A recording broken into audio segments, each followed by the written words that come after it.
लोग अपने अपने कामों में भी व्यस्त होते हैं, तमाम अन्य चीजों में भी व्यस्त होते हैं। उसके बावजूद इस वक्त इतने लोगों की मौजूदगी ये क्या बयां करती है? जी हाँ, बिल्कुल। ये लोग लगातार सुबह से इस रूट पर प्रधानमंत्री नरेंद्र मोदी का इंतजार कर रहे हैं। देखिए, किसी ने कोई शिकायत नहीं की। धूप में दोपहर से यहाँ पर लोग खड़े हुए हैं और सुरक्षा के लिहाज से पुलिस ने कुछ दुकानों को बंद करने के लिए भी कहा था। तो लोग खुशी खुशी इसको भी इस बात को भी मान गए और हजारों की संख्या में अपने दुकानों के सामने खड़े होकर प्रधानमंत्री नरेंद्र मोदी का शानदार स्वागत कर रहे हैं। और लोग जो है न केवल जैसे कि मैंने बताया इस बैंगलोर नॉर्थ क्षेत्र से, बल्कि दूर दूर से आए हैं। कई संख्या में छात्र यहाँ पर पहुंचे हैं। देखिए, मागडी रोड और यशवंतपुर और दासरहली, ये तमाम क्षेत्र जो है बैंगलोर की, ये बहुत ही व्यावसायिक इलाके हैं।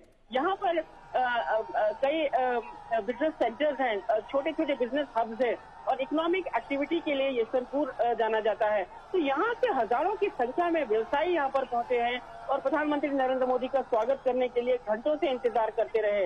इसके अलावा छात्र जो है, कई स्टूडेंट्स, हालांकि सुरक्षा के नजरिए से बैंगलोर पुलिस ने ये कहा था कि इस रोड को अवॉइड किया जाए, क्योंकि कई जगहों पर पुलिस ने सुरक्षा के बड़े बंदोबस्त किए हैं।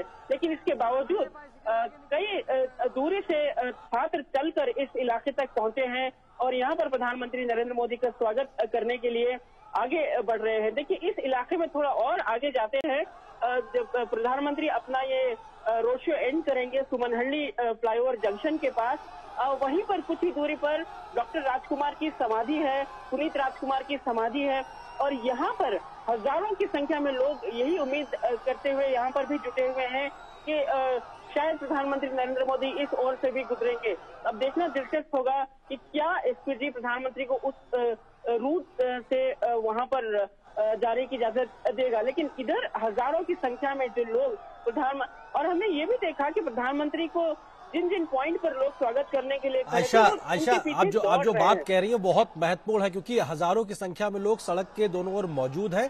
साथ ही साथ जिन पॉइंट्स तक प्रधानमंत्री का रोड शो या काफिला भी पहुंचेगा वहां पर भी बहुत बड़ी संख्या में लोग मौजूद हैं।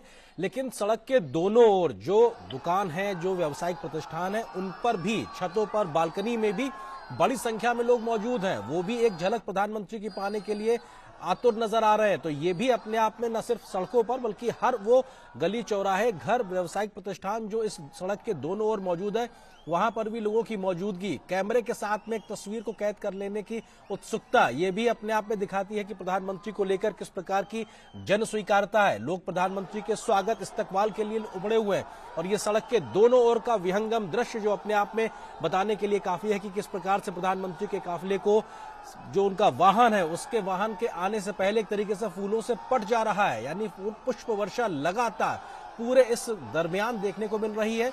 लोग शोरूम्स पे या जो व्यावसायिक प्रतिष्ठान है उनकी बालकनी में, छत पर खड़े इंतजार कर रहे हैं। सड़क के दोनों ओर पुरुषों, महिलाओं, बच्चों और युवाओं का एक बड़ा हुजूम प्रधानमंत्री के स्वागत, इस्तकबाल के लिए यहाँ पर साफ तौर पे दिखाई पड़ रहा है।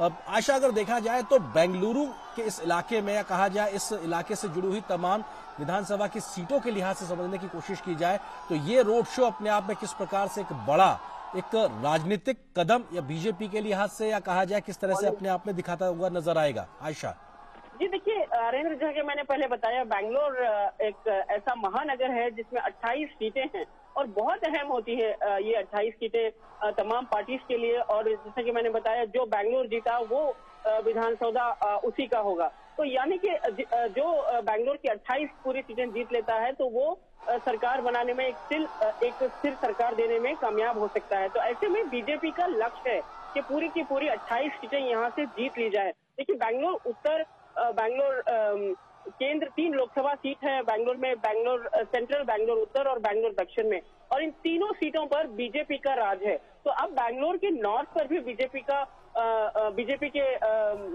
सांसद है सदानंद गौड़ा, जो इस वक्त प्रधानमंत्री नरेंद्र मोदी के साथ इस विजय रथ पर सवार है। तो बीजेपी का यही लक्ष्य रहेगा कि बीजेपी जैसा लोकसभा में शानदार परफॉर्मेंस करके लोकसभा सीटें, तीनों लोकसभा सीटें अपने पाले में लाई है, तो ऐसे ही बैंगलोर में 28 पूरी सीटें बैंगलोर को बीजेपी जीत सके। और ये जैसे कि मैंने बताया, इस वक्त बीजेपी के पास 12 सीटें हैं और कांग्रेस के पास 13 है।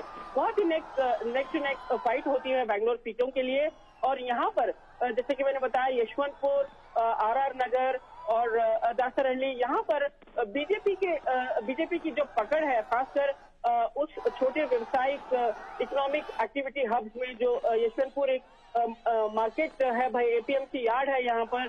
और इस पूरे इलाके में तमाम लोग यही मानकर चलते हैं कि प्रधानमंत्री नरेंद्र मोदी ने जो छोटे व्यवसायों के लिए जो कई स्कीम लॉन्च की थी, खासकर पोस्ट पैंडेमिक के दौरान जो सहायता केंद्र सरकार ने की थी, वो लोग अभी तक नहीं भुला पाए हैं। और यही इनमें से छोटे छोटे व्यापारी, छोटे छोटे वेंडर्स जो है, यहाँ पर सड़कों पर खड़े प्रधानमंत्री का आज स्वागत कर रहे हैं। और ये भी खास बात यह है कि बैंगलोर क्षेत्र, अगर जाति के हिसाब से हम देखें तो बैंगलोर क्षेत्र ज्यादातर वोकलिगा जाति डोमिनेटेड है।